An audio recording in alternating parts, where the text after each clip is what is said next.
અમારા સૈનિક જશપાલસિંહ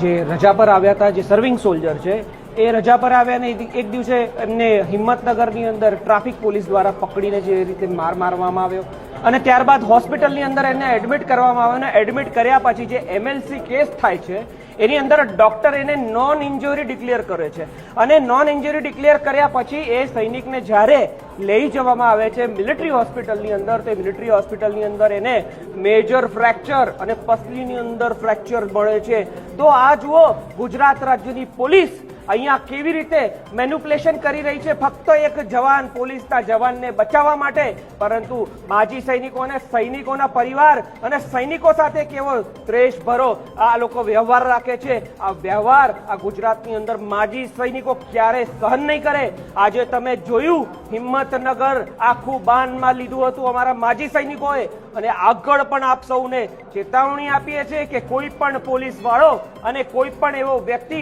જે સૈનિકના સન્માનને ઠેસ પહોંચાડશે તો માજી સૈનિકો એમના વિસ્તારમાં જઈને એ જ્યાં કામ કરે છે ત્યાં જઈને એમનો ન્યાય અપાવશે અને જે ગુનેગાર છે એને સજા અપાવશે। મારું નામ વિનય ચૌહાણ।